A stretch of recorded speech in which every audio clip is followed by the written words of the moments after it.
La primera presentación es con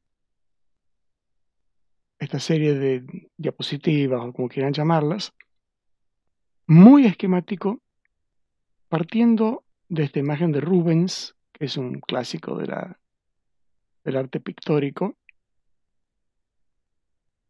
Rubens ha hecho este cuadro con algunos detalles maravillosos. Bueno, es un célebre pintor. Nótese cómo el rostro del padre, de la parábola del hijo pródigo, mal llamado hijo pródigo, es la parábola del padre misericordioso más bien, llama inmediatamente la atención de la vista. Luego, el hijo en el seno de su padre, las manos como lo abrazan, este testigo, que podría ser, hay varias opiniones, Dios Padre, y sería o testigo quizá el hermano mayor, aunque estaba afuera. La parábola del Padre Misericordioso, capítulo 15 de Lucas. Les recomiendo la lectura de todo el capítulo, pero en particular de esta.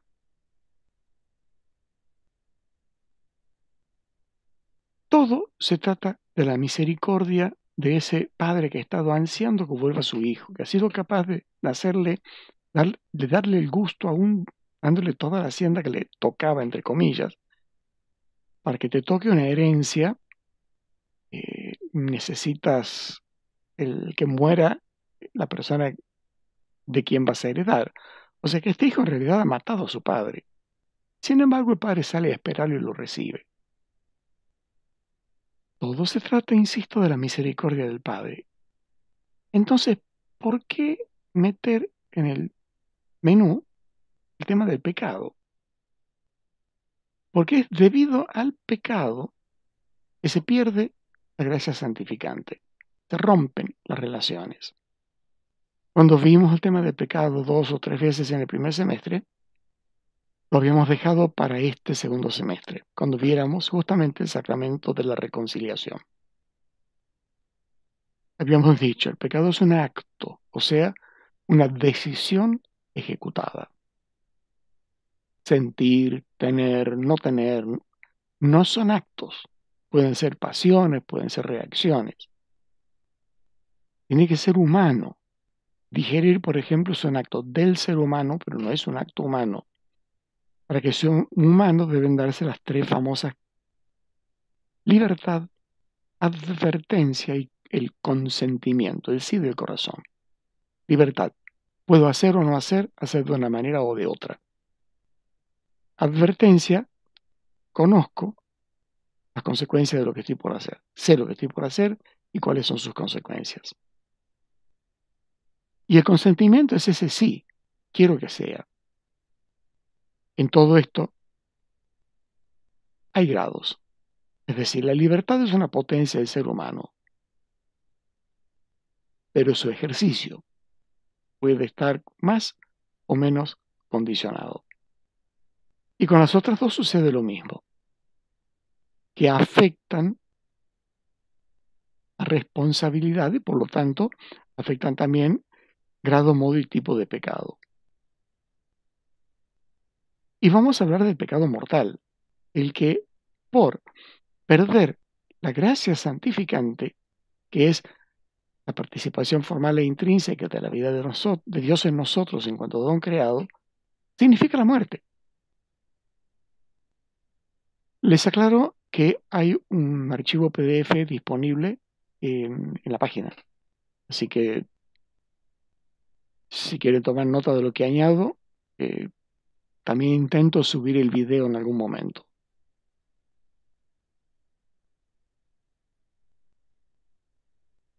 Hay 2 ítems a tener en cuenta con esto.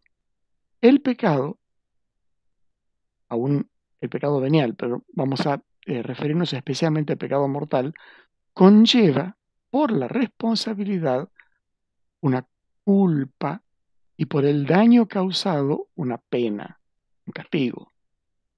Entonces, el pecado es acto de una persona libre que por ser un acto decidido conlleva culpa, la responsabilidad, y una pena, que es el castigo por el daño causado. Dios nos ofrece un remedio, una solución. El bautismo en el comienzo, pero estábamos pensando ya en una persona bautizada. Entonces, la reconciliación es el camino normal, ofrecido por Dios, para recibir ese perdón que necesitamos y el poder darnos la gracia santificante. Algunos ítems más. Pecado. Recuerden que tenemos el pecado original, que es un pecado contraído, no cometido. Ese tiene su propia temática. Pertenece al área del bautismo. No se perdona el pecado original. Hay que hacer mucho más que eso. Es hacer una persona nueva. Dar la gracia santificante para que viva con la vida de Dios. Ya no es la misma persona. Esto entiéndanlo como una metáfora. Y, por otro lado, el pecado mortal y el pecado venial. Venia significa perdón en latín. Es un pecado que casi como que lleva implícito el perdón. Es perdonable. El pecado mortal no es perdonable. Se necesita una intervención personal y única de Dios para que eso pueda llegar a ser perdonable.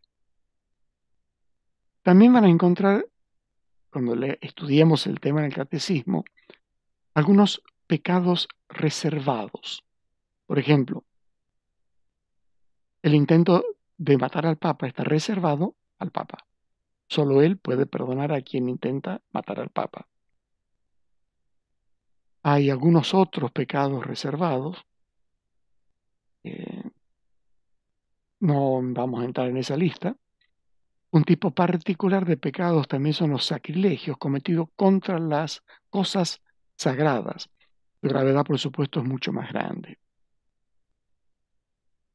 Lo de las indulgencias lo hemos visto ya en el final del catecismo.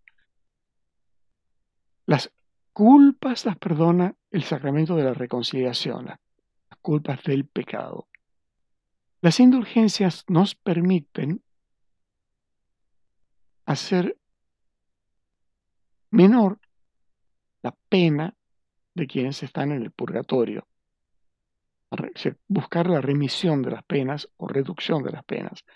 En el fondo, pagar la cosa por otro es consecuencia de la comunión de los santos.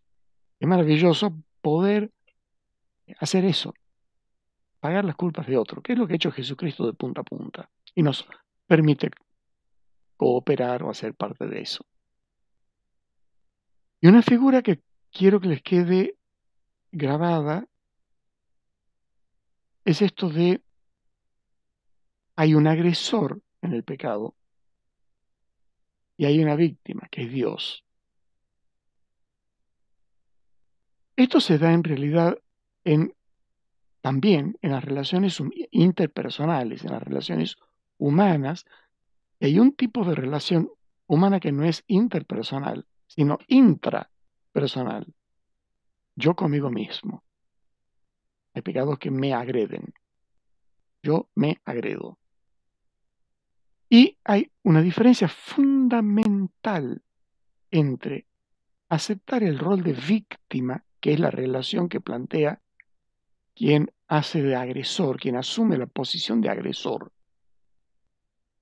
Para el agresor, la primera consecuencia es dejar de pertenecer a la especie humana, porque si agrede ser humano, está agrediendo a la humanidad, se está agrediendo a sí mismo y está haciendo el papel de predador de la especie, no de parte de la especie. Entonces, de la parte agredida es fundamental aprender a no entrar en el rol de víctima para que no se dé una relación de victimario-víctima, sino lo que es de hecho, agresor-agredido, que por supuesto se maneja de otra medida.